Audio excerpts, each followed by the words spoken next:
Dakwah pendakwah yang datang, ada penduduk yang datang, kalian pasti tidak percaya dan kalian mendustakan semua itu. Jadi ada suatu cerita seperti itu. Terus kenapa cerita ini kok diangkat di dalam Al-Quran? Apakah tidak ada cerita lain? Dalam Al-Quran kadang-kadang banyak mengandung kosos atau cerita. Kadang-kadang cerita Nabi Musa, cerita Nabi Isa, Nabi ya, cerita Nabi Ibrahim, cerita Nabi Adam, Nabi Yunus, Nabi Nuh dan lain sebagainya. Yang paling banyak diceritakan di Al-Quran adalah ceritanya Nabi Musa alaihissalam, bukan Nabi Ibrahim. Padahal awal dewi sholat itu yang disebut Nabi Ibrahim, gitu. Tapi kenapa di Al-Quran justru Nabi Musa? Ranking pertama banyak menceritakan Nabi Musa. Yang kedua yang banyak diceritakan adalah Nabi Adam. Ini dikarenakan umatnya Nabi Musa ini sama seperti wataknya yang dihadapi kafir Quraisy, yaitu umatnya Nabi Muhammad. Gampang membangkang, gampang ngeyel, lek bukti nyata ora percaya. Tapi ketika ada bukti nyata yo bangga ora percaya. Tapi jenenge piye urusan ngono kuwi. Nah, di sini cerita yang diangkat tentang kaumnya Nabi Isa iki penduduk Antioquia Irak ini juga ada kesamaan dengan kafir Quraisy. Mereka ketika diberi petunjuk tidak percaya, minta didatangkan mukjizat wes didatangne tapi bangga tidak percaya, takdzibun. Falamma sami'a, mongko tatkalane kerungu sapa rusulu utusan hadza min ahli Antioquia,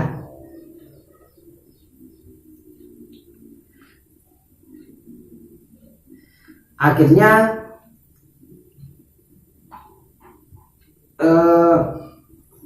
mereka tiga utusan yang kemarin mendengar jawaban dari penduduk yang menolak dakwah. Apa yang dikatakan, qalu rabbuna ya'lamu inna ilaikum lamursalun.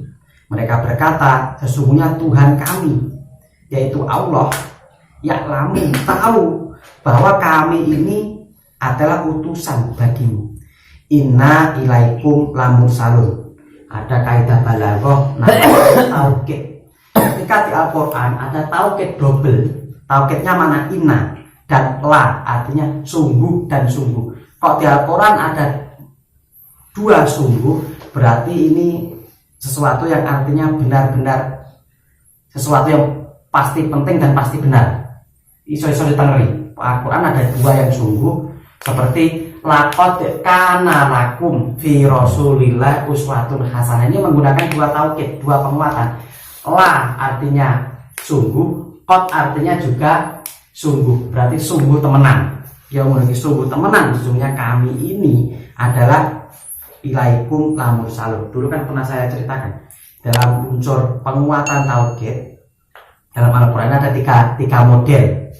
Pertama, ketika yang didakwai ini percaya, maksudnya ketika didakwai langsung percaya, maka tidak menggunakan unsur taukid. Kadang-kadang seperti cerita biasa, aqimis sholata wa atuz zakat. Ini berarti yang didakwai ini biasanya langsung menurut. Nah, karena itu biasanya aqimis sholata wa atuz zakat ini diturunkan di Madinah, bukan diturunkan di Mekah. Karena di Madinah orang-orangnya itu rata-rata untuk yang muslim mereka sudah beriman, tidak sama seperti di Mekah kadang berengkel. Lalu ketika yang diomongi gak patek percaya, iso percaya iso gak, kuwi ada taukid sesungguhnya, bisa menggunakan la maksudnya la pendek, artinya sungguh, lapanya artinya tidak. Terus inna bisa menggunakan qad.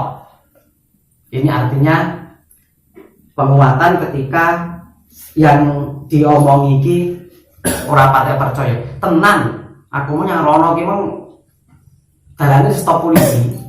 Nah, ini berarti sing diomongi kadang percaya kadang ora.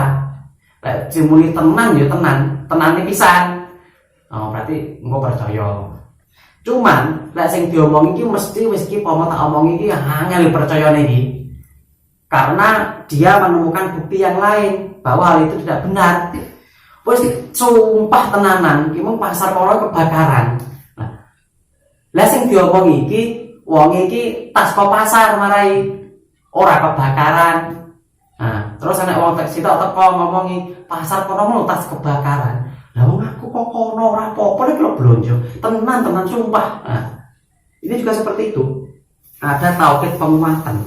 Ketika seseorang orang Arab menggunakan dua tauhid,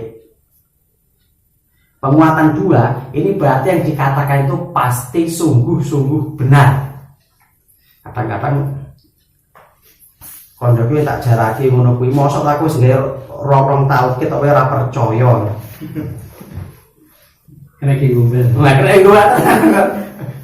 Orang kalau sudah menggunakan dua tauhid masa sudah tidak percaya. Dua tauhid itu kekuatannya sama dengan wallahi. Bilahi taulahi. Wa ma alaina ilal balagul mubin, dan tidaklah kami suruhan kepada kalian kecuali kami itu menyampaikan sesuatu yang benar-benar nyata.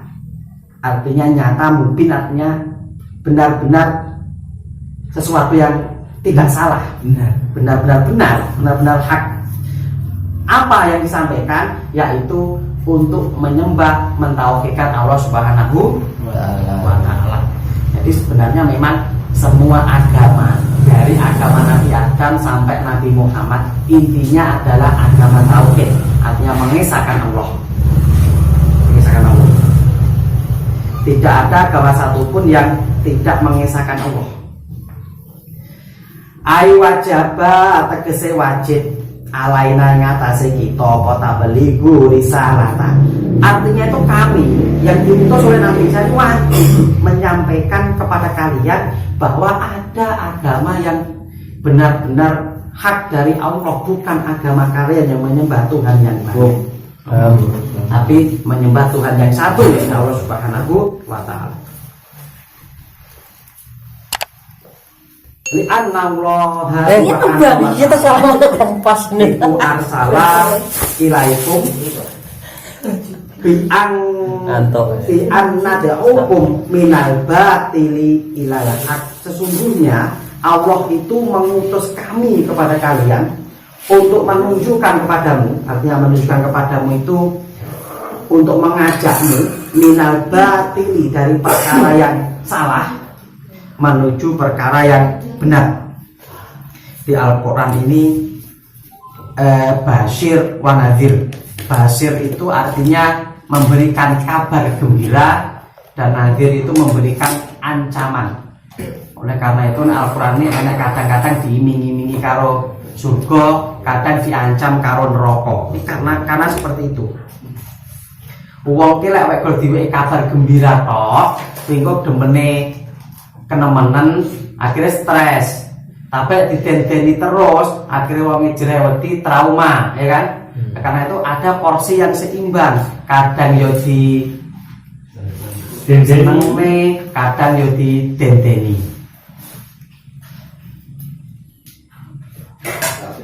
Fawajib alaikum ang tusaddiqu kalamana. Maka wajib atas kalian untuk membenarkan, meyakini ucapan kami bahwa kami ini adalah benar-benar utusan Nabi Isa untuk menyuruh kepada agama yang benar. Wa tu'minu billah, dan untuk beriman kepada Allah. Wa bi risalatina, dan beriman kepada risalah atau ajaran-ajaran yang kami bawa. Kewajiban muslim di dalam Al-Baqarah yang terakhir, amanat Rasul bima unzila ilaihi mirrabbihi wal mu'minun. Salah satunya beriman kepada para rasul yang diturunkan kepada Rasul-Rasul itu berupa kitab Taurat, Zabur, Injil, Al-Quran. Bukan amanah saja, wa rasul bila rasulihi wal mukminun, dan harus menjadi orang-orang yang beriman, mempercayai semua itu. Kulun amanah billahi, semua orang-orang yang beriman itu percaya satu kepada siapa? Kepada Allah. Wa malaikatihi, dan beriman kepada malaikat-malaikatnya Allah. Wa kutubihi, dan beriman kepada kitab-kitabnya Allah. Ini rukun iman berarti tak? Wa rusulih, dan iman kepada semua utusan-utusan Allah. Lan farriqu baina ahadin mir rusul, janganlah engkau memisahkan antara rasul itu. Maksudnya bagaimana? Jangan sampai awake dhewe tidak percaya terhadap satu rasul. Di antara 25 rasul harus kita percayai semua. Ketika kita tidak mempercayai satu rasul, berarti keimanan kita kurang lengkap, karena harus mempercayai minimal 25 rasul. Nah, saya mau nanya, dirumuskan pada jumlah rasul ini 313 dalam suatu kisah. Terus kenapa kok dirumuskan yang wajib iman ini cuma 25? Nah, sisanya nyandi. Lalu kenapa kok ditentukan 25? Dapat nama 25 rasul ini dari mana? Di dalam hadis tidak ada.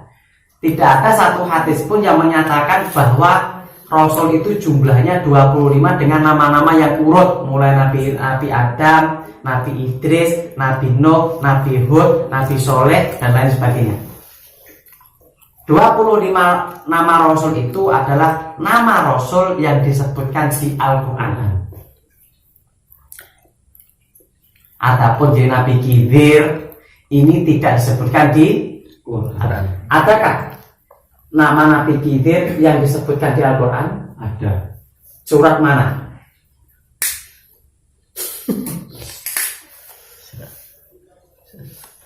Surat mana pun? Al-Baqarah.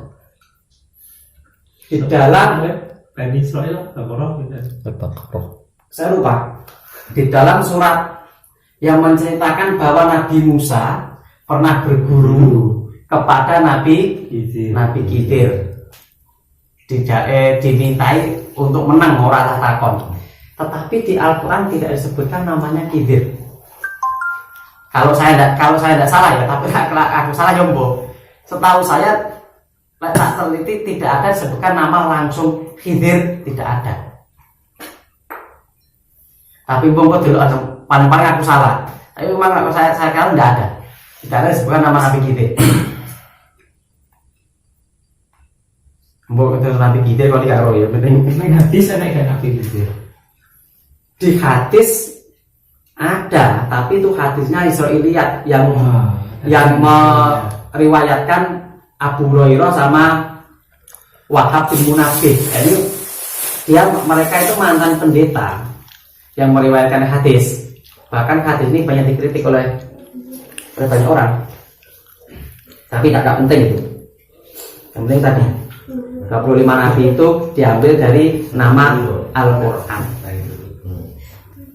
Oleh karena itu, ketika ada yang berpendapat bahwa nabi yang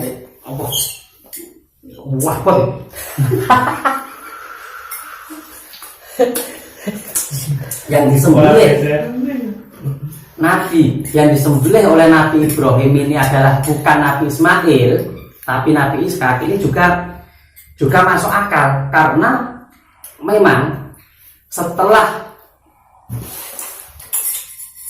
ayat penyembelihan mimpi Nabi Ibrahim yang disebutkan adalah Nabi Ishak, bukan Nabi Ismail. Ya tak ceritain di masa ya, lanjut. Wa tu'minu billahi wa bi risalatina, dan beriman kepada Allah dan kepada risalah-risalah kami. Falamma sami'a al-Antakiyah hada, ketika ahlu Antiokhia ini mendengar pernyataan utusan tadi, awakmu kudu beriman kepada Allah, kudu beriman kepada Nabi Isa, bahwa Nabi Isa itu adalah Nabi utusan Allah. Apa yang mereka katakan? Qalu inna tatoyyarna bikum.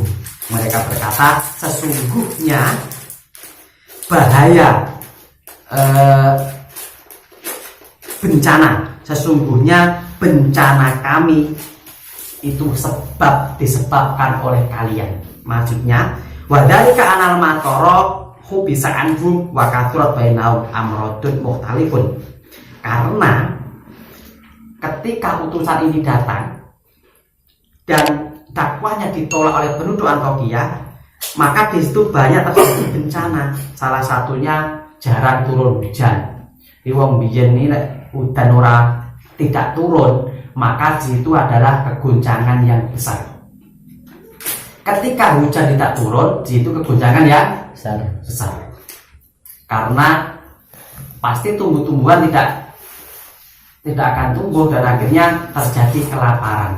Oleh karena itu doanya Nabi Muhammad, ketika ada hujan, ya Allah berikanlah keberkahan kepada hujan-hujan ini. Berilah keberkahan kepada hujan-hujan ini. Di Al-Quran ketika menyebutkan hujan, matorun artinya hujan. Satu, ini kalau di dalam ilmu nahwu jenenge, ilmu sorok jenenge isim mufrad satu. Ketika menyebutkan hujan satu, berarti hujan ini mengandung bencana pasti. Namun ketika hujan ini disebutkan dengan jamak taksir, hujan-hujan artinya amtorun, bukan matorun tapi amtorun, berarti ini hujan yang mengandung berkah. Makanya doa Nabi itu, ya Allah berikanlah keberkahan kepada hujan-hujan ini, bukan hujan ini. Itu konteksnya, kenapa? Konteksnya ketika orang Arab terjadi hujan, maka di situ rezeki yang sangat banyak datang, karena bisa menumbuhkan tanaman, terus enek persediaan air yang banyak. Ada kan kekurangan di sana. Berbeda dengan keadaan di Indonesia. Oleh karena itu Nabi menyarankan ketika ada hujan deras, maka berdoalah, karena hujan deras itu merupakan berkah. Oke? Nah, ini disalahgunakan oleh orang Jawa. Dan wong Jawa ngomong iki, lek enek udan pisanan ditadhahi banyune, omong iki udan berkah. Padahal konteksnya berbeda. Ketika hujan di Mekah ini kenapa berkah? Karena jarang udan. Lah ngene iki mendino udan sampai banjir berkah nek iki udan. Ya kan? Kadang-kadang ngono udan pertama ditadhahi banyune, mek nek nolak penyakit, ora ngono mungkin berkah. Ya boleh enggak apa-apa. Cuman ketika kita mengagung-agungkan hujan itu, ya ini salah. Mentang-mentang ada hadis Nabi yang mengatakan bahwa ketika hujan maka berdoalah, karena hujan itu merupakan berkah. Potensi sana jarang hujan.